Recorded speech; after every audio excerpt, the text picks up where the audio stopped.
J'ai eu un décorateur d'intérieur. Ah, donc tu es vraiment allé jusqu'au bout de la chaîne, hein? Oui. D'accord. Donc tu as payé tous ces prestataires-là. Oui. D'accord. Donc, le décorateur d'intérieur que j'ai découvert fortuitement parce qu'on était dans la même maison. On ne savait pas, par la force des choses. Le hasard n'existant pas. Voilà, le hasard n'existant pas. C'est comme ça on s'est connus. Il s'appelle Libac, un big up à lui.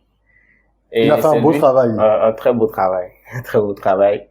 Et c'est lui qui a piloté tout ça. Il connaît les artisans, comment travailler. C'est quelqu'un de très, très, très minutieux. Très minutieux parce que si c'est penché, c'est que tu vas changer. Ah, il y a rien à symétrie.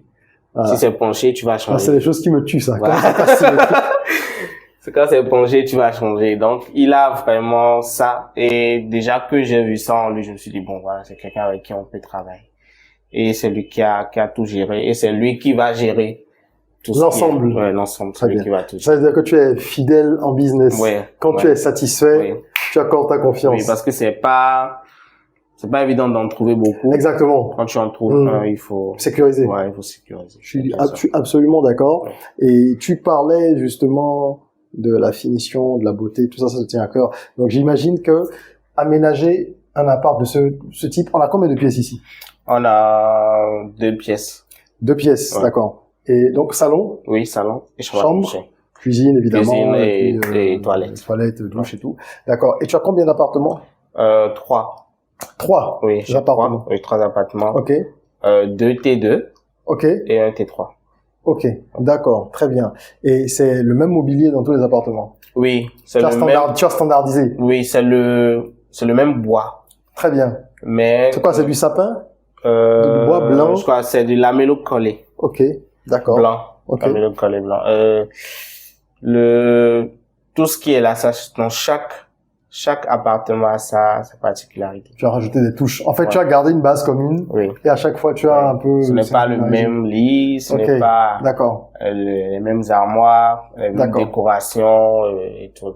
D'accord.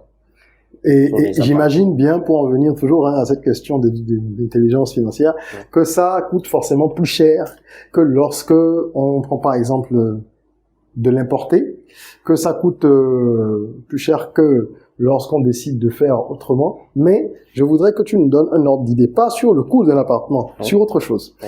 Les spécialistes disent que lorsque vous construisez une maison et que vous la mettez en location dans nos environnements, location longue durée classique, je cherche un locataire, je vais lui louer ça à 150 000 ou 200 000 ou 300 000. Après, j'ai 3 mois d'inoccupation, il va me bousiller complètement.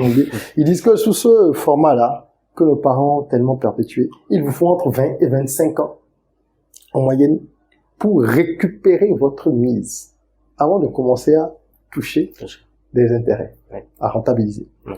Est-ce que tu as déjà fait le calcul du modèle opposé, c'est-à-dire ce que toi tu as fait? Tu n'es pas allé louer pour sous-louer, on sait que ça fonctionne, mais les marges sur la durée, bon, elles peuvent être réduites. Justement, est-ce que tu as comparé? Je construis, je fais des locations saisonnières. En combien d'années est-ce que tu penses que tu auras amorti cet investissement? Je suis sûr que tu as déjà fait ce calcul. Oui, j'ai fait ce calcul. Forcément, j'ai fait ce calcul parce que déjà, il faut voir la différence de marge, forcément.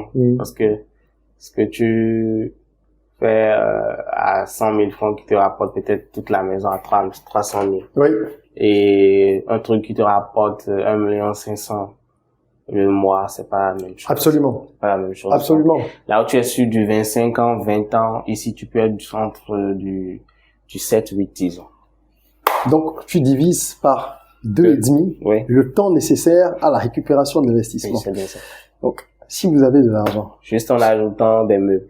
Ce n'est qu'un conseil.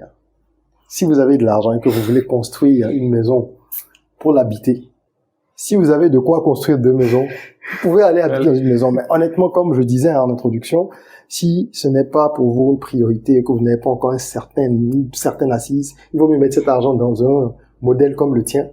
Parce que derrière, tu vas pas gagner 200 000 en louant ou 300 000 en louant ça. Non. Tous les jours, tu factures. Toi, c'est combien les nuitées, par exemple, ici? Les T200 à 17 000 francs par jour. D'accord. Et le T3 est à 27 000 francs par jour. À 27 000 francs par jour. Ouais. Donc, faites un peu le calcul. Même avec un taux d'occupation de 60% à l'année, faites le calcul. On va pas le faire pour vous. Je pense que c'est assez clair. Je suis vraiment ravi de pouvoir rentrer un petit peu dans l'intelligence de ta stratégie, parce que je trouvais que c'était important qu'on partage cela. Ça peut réveiller des gens. Ça devrait réveiller des gens.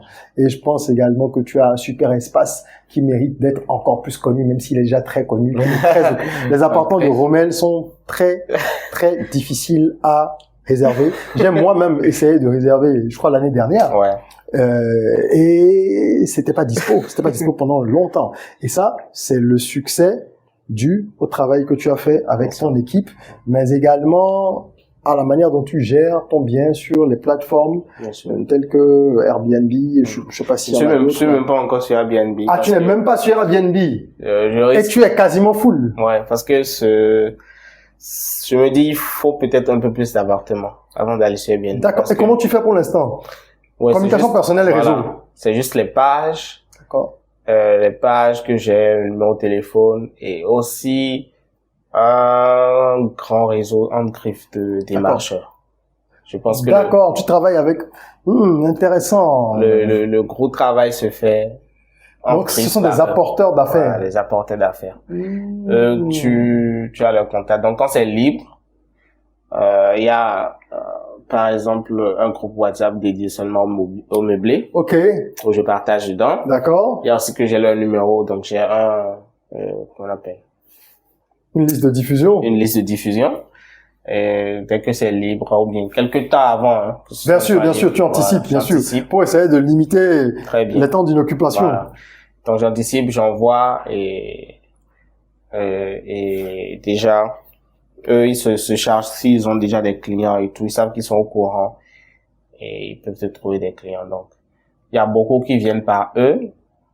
Et il y a aussi les pages où les clients qui sont déjà venus. Le bouche à oreille. Voilà. Absolument. Qui te rapportent. Il y a beaucoup qui sont venus parce que d'autres ont séjourné, des gens quittent les États-Unis, l'Allemagne, la France, qui viennent séjourner ici, qui recommandent, et bien. On m'écrit directement et cela revient. Beaucoup de pragmatisme dans ta démarche, j'apprécie beaucoup.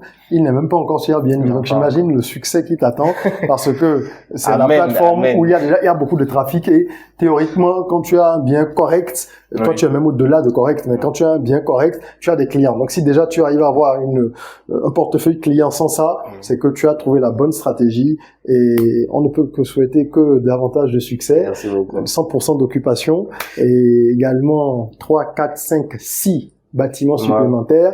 L'objectif, c'est des dizaines. Ouais, l'objectif, c'est d'être le numéro 1 en Afrique.